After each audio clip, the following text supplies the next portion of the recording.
Pendaftaran seleksi nasional berdasarkan tes ujian tulis berbasis komputer atau SNBT-UTBK 2026 resmi dibuka.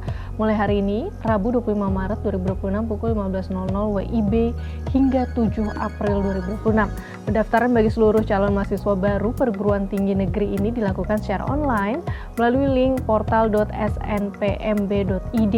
Apa saja ketentuannya dan bagaimana juga jejak serta perbedaan seleksi masuk perguruan tinggi negeri atau PTN di Indonesia mulai dari SKALU, Sipenmaru, hingga UMPTN.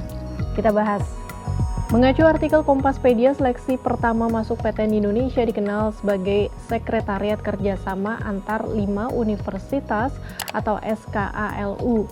Saat itu seleksi hanya mencakup Universitas Indonesia, Institut Teknologi Bandung, Institut Pertanian Bogor, Universitas Gadjah Mada, dan Universitas Airlangga serta berlangsung pada 1976 hingga 1979. Dengan sistem ujian serentak, calon mahasiswa tidak lagi harus melakukan perjalanan ke berbagai daerah untuk mengikuti ujian di masing-masing kampus. Sistem ini memudahkan peserta dari daerah untuk mengikuti seleksi di berbagai PTN. Pada 1979, SKALU berkembang menjadi Sekretariat Kerjasama Antar 10 Universitas atau SKASU dan berlangsung hingga 1983. 10 PTN tersebut meliputi UI Jakarta, IPB Bogor, ITB Bandung, UGM Yogyakarta, UNER Surabaya, UNPAD Bandung, Undip Semarang, Unibrau Malang, ITS Surabaya, dan UNSU Medan. Dalam sistem ini, peserta dapat memilih 3 program studi di 3 perguruan tinggi. Memasuki era 1980-an, sistem seleksi kembali berubah. Pada periode 1983 hingga 1989, seleksi dikenal sebagai Seleksi Penerimaan Mahasiswa Baru atau Sipenmaru.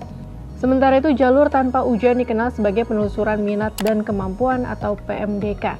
Peserta Sipenmaru dapat memilih hingga 5 program studi yang terdiri atas 2 pilihan jurusan IPA, 2 pilihan IPS atau bahasa, serta universitas terbuka. Sipenmaru kemudian digantikan oleh ujian masuk perguruan tinggi negeri atau UMPTN pada 1989.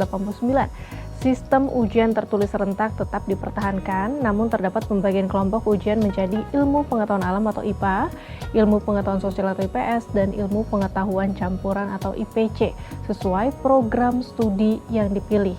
Pelaksanaan UMPTN dikoordinasikan dalam beberapa rayon. Rayon A mencakup Sumatera, Kalimantan Barat, DKI Jakarta, dan Jawa Barat. Rayon B meliputi Jawa Tengah, DI Yogyakarta, Kalimantan Selatan, Kalimantan Tengah, dan Kalimantan Timur. Sementara Rayon C mencakup Jawa Timur, Bali, Nusa Tenggara, Sulawesi, Maluku, dan Irian Jaya. Sistem ini bertahan paling lama, yakni 13 tahun hingga 2001. Setelah itu terbit Surat Keputusan Menteri Pendidikan Nasional nomor 173 U/2001 tertanggal 1 November 2001 yang mencabut ketentuan UMPTN. Melalui kebijakan tersebut, kewenangan pelaksanaan seleksi penerimaan mahasiswa baru diserahkan kepada masing-masing PTN. Ini menandai awal era seleksi penerimaan mahasiswa baru atau SPMB di era modern. Adapun pemerintah dan sejumlah akademisi menilai penyelenggaraan SNBT yang dimulai 2023 sebagai kebijakan penting untuk menghilangkan dikotomi jurusan IPA atau IPS di sekolah menengah dan mengurangi fokus hanya pada nilai akademik mata pelajaran. Titik berat tes ini pada kemampuan penalaran dan pemecahan masalah, bukan lagi tes mata pelajaran hafalan. Dalam sejarahnya, Indonesia telah melalui berbagai sistem seleksi masuk perguruan tinggi negeri. Apakah sistem yang ada saat ini semakin efektif, efisien, dan transparan? Atau dari tahun ke tahun hanya sekadar beralih nama? Bagaimana opini sahabat Kompas?